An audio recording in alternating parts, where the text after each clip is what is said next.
Assalamualaikum warahmatullahi wabarakatuh. Selamat pagi anak-anak ibu semuanya. Apa kabar hari ini? Semoga sehat selalu ya. Nah, hari ini kalian jumpa lagi dengan Bu Nurul di pelajaran yang berbeda, yaitu pelajaran IPA. Nah, sebelumnya kalian sudah belajar tentang bagian-bagian luar dari hewan, iya kan? Nah, kalian sudah menyebutkan bagian-bagian tersebut dan kalian sudah bisa membedakan bagian-bagian tersebut. Nah, jadi hari ini kita akan belajar fungsi-fungsi bagian luar tubuh hewan tersebut. Nah, kalian siap? Oke, kita mulai ya. Nah, pada pertemuan sebelumnya, Ibu sudah menyuruh kepada kalian untuk menyebutkan bagian luar pada tubuh kucing. Nah, sekarang kita bahas fungsi bagian luar dari tubuh kucing seperti pada gambar di samping ini.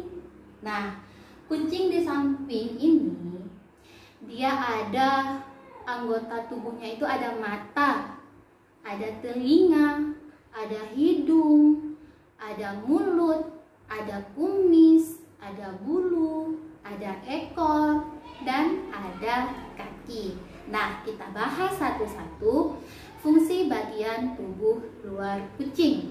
Nah, yang pertama, kira-kira apa sih fungsi mata pada kucing? Kalau pada mata kita, itu berfungsi untuk melihat. Nah, begitu juga dengan mata kucing. Mata kucing itu berfungsi untuk melihat keadaan di sekitarnya. Nah, kemudian ada telinga. Telinga berfungsi untuk mendengar. Begitu juga dengan pada kita, telinga itu berfungsi untuk mendengar. Nah, kemudian ada hidung. Hidung pada kucing itu berfungsi untuk mencium.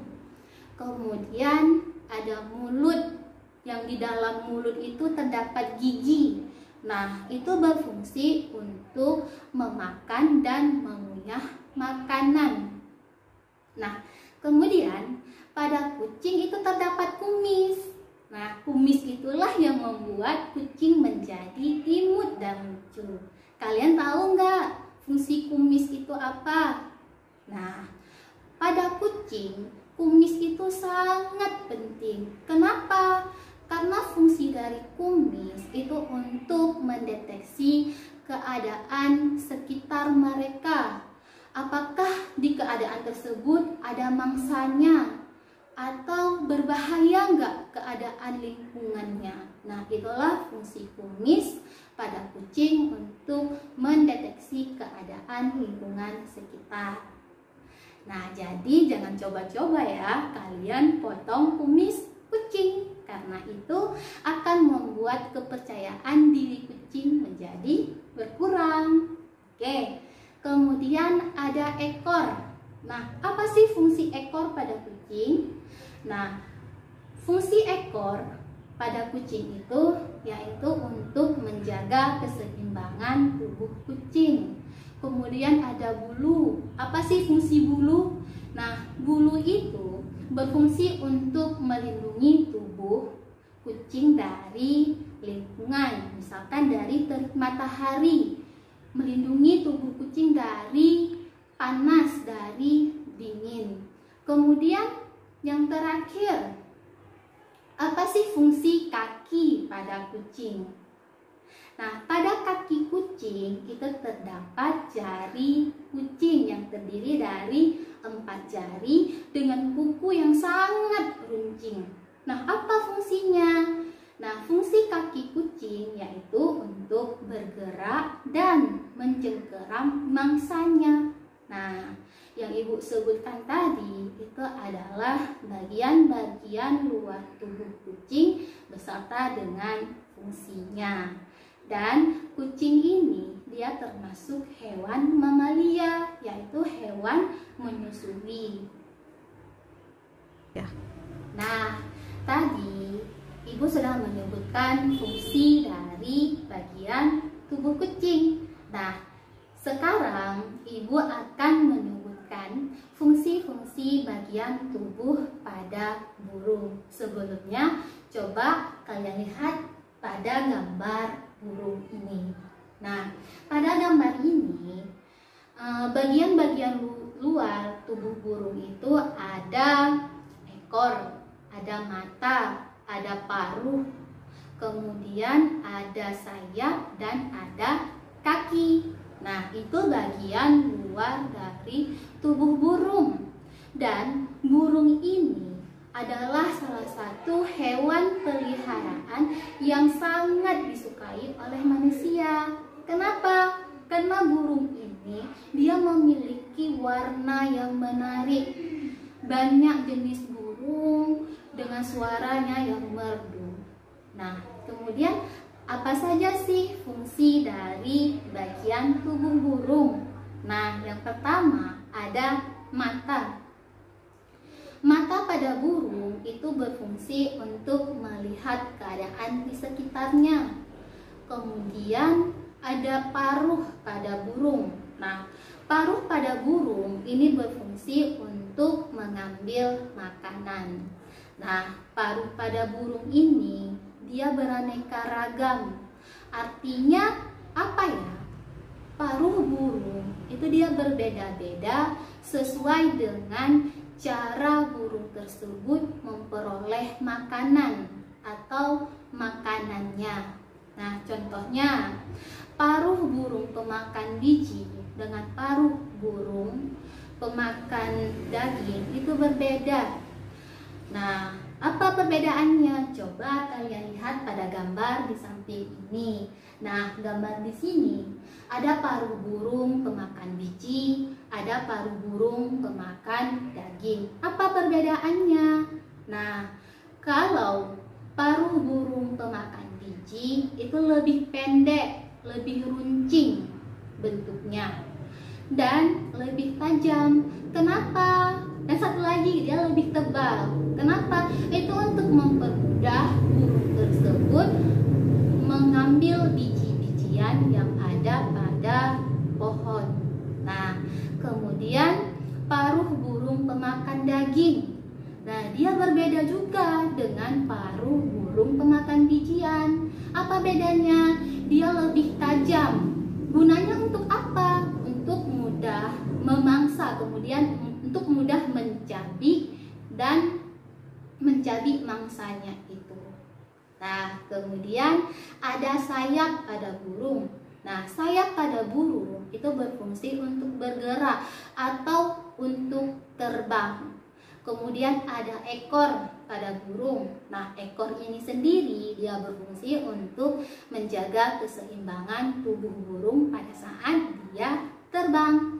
Nah, kemudian ada bulu. Nah, bulu pada burung ini berfungsi untuk melindungi tubuh burung dari lingkungan sekitar, misalkan dari hawa dingin atau hawa panasnya udara.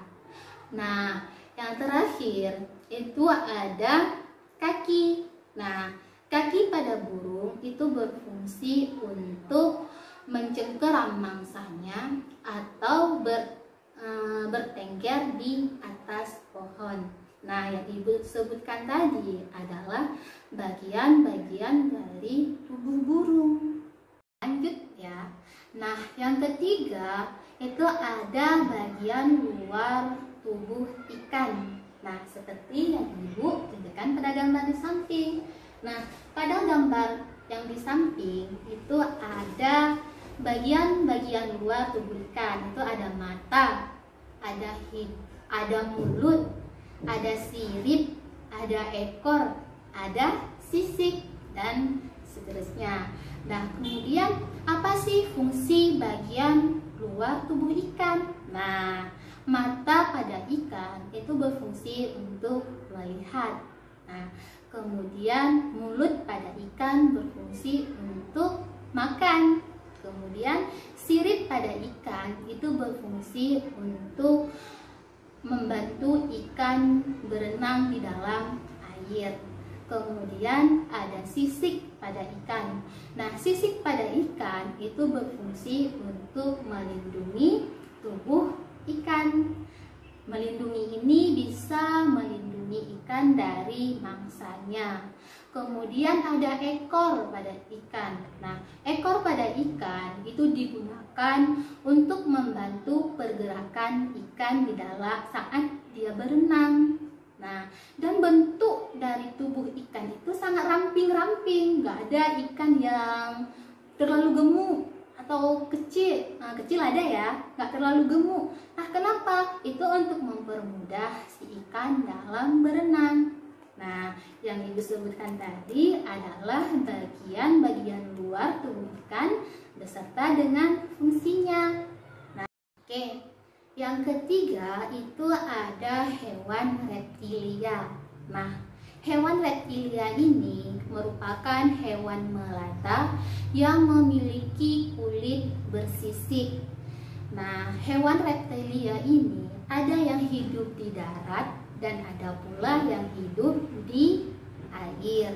Contohnya itu ada kura-kura, kemudian ada penyu, kemudian ada buaya, dan ada kadal, dan masih banyak lagi contoh-contoh hewan reptilia. Nah, kemudian pada ular contohnya, apa saja sih bagian tubuh pada ular? Nah, pada ular dia tidak memiliki kaki. Nah, jadi untuk bergerak ular ini dia menggunakan otot perutnya. Kemudian pada ular juga terdapat mata. Matanya untuk apa? Pastinya mata pada ular itu untuk melihat. Dan pada ular juga terdapat sisik yang melindungi tubuh ular tersebut. Nah, kemudian coba kalian perhatikan gambar di samping ini. Nah, gambar yang Ibu tunjukkan ini adalah gambar salah satu hewan reptilia, di mana dia memiliki ekor, memiliki sisik, memiliki kaki belakang, memiliki kaki depan, memiliki mata, dan memiliki lidah. Nah, apa saja sih fungsinya? Nah, kita sebutkan satu-satu ya. Ekor pada hewan ini berfungsi untuk sebagai alat pertahanan diri, sehingga ekor pada hewan ini sangat panjang. Kemudian ada kaki belakang. Kakinya itu berfungsi untuk bergerak. Kemudian ada lidah. Nah, sebagian besar pada hewan reptilia, lidah itu berfungsi seperti fungsi hidung, itu untuk mencium. Kemudian ada sisik. Sisik itu juga berfungsi untuk melindungi tubuh hewan tersebut. Kemudian ada kura-kura. Siapa yang suka kura-kura? Nah, kura-kura itu kan ada cangkang besarnya tuh di atas. Nah, apa fungsi cangkangnya itu? Itu berfungsi untuk melindungi tubuh kura-kura dari mangsanya, contohnya. Nah, yang keempat itu ada amfibi. Nah, amfibi ini merupakan hewan yang hidupnya di dua tempat, yaitu hidup di perairan dan hidup di daratan. Nah, apa sih contoh hewan amfibi? Contohnya itu adalah kata. Nah, untuk kata berudu. Nah, itu tinggalnya di dalam perairan. Sedangkan untuk kata yang sudah dewasa itu tinggalnya di daratan. Nah, di sini Ibu akan menyebutkan bagian-bagian luar tubuh kata dewasa. Nah, coba kalian perhatikan gambar ini. Nah, di sini ada bagian luar tubuh kata. Itu ada mata, ada gendang telinga, kemudian ada kaki belakang, kemudian juga ada selaput renang, kemudian juga ada kulit. Nah, apa sih fungsinya? Nah, yang pertama, kulit pada kata itu dia agak basah dan licin, yang berfungsi untuk pernapasan kata. Nah, kemudian ada gendang telinga pada kata yang berfungsi untuk pendengaran. Kemudian ada mata pada kata yang berfungsi untuk melihat. Kemudian ada selaput renang yang terdapat pada kaki kata yang berfungsi untuk membantu kata berenang. Sedangkan kaki belakang pada kata itu lebih panjang daripada kaki depan yang berfungsi untuk membantu kata melompat. Nah, yang Ibu sebutkan tadi itu adalah bagian luar tubuh kata beserta fungsinya. Nah, yang terakhir, bagian-bagian luar tubuh hewan serta fungsinya itu pada hewan jenis insekta. Nah, ada yang tahu nggak insekta itu hewan apa? Nah, insekta atau disebut dengan serangga itu merupakan jenis hewan yang jumlahnya paling banyak di antara jenis hewan lainnya. Contohnya hewan insekta atau serangga itu apa? Ada nyamuk, kemudian ada capung, kemudian ada semut, dan masih banyak hewan insekta atau serangga lainnya di bumi ini. Nah, sekarang coba kalian perhatikan gambar yang Ibu tampilkan di sini. Nah, di sini ada gambar capung dengan bagian luar tubuh capung tersebut. Nah, capung itu memiliki sepasang mata, antena, dan kepala, badan, serta perut. Nah, apa sih fungsi bagian tubuhnya tersebut? Mata, dia berfungsi untuk melihat. Kemudian kaki itu berfungsi sebagai alat gerak. Kemudian dia ada sepasang antena. Nah, itu berfungsi sebagai alat peraba dan pencium pada capung. Nah, kemudian ada mulut juga loh pada capung. Mulut itu apa sih fungsinya? Apa sama fungsi dengan mulut kita? Nah, sama ya. Pada capung, mulut itu berfungsi untuk mengunyah makanan. Kemudian dan selanjutnya bisa kalian cari lebih lengkap lagi di buku apapun bisa. Dan Ibu akhiri untuk pertemuan hari ini. Sekian, Assalamualaikum warahmatullahi wabarakatuh.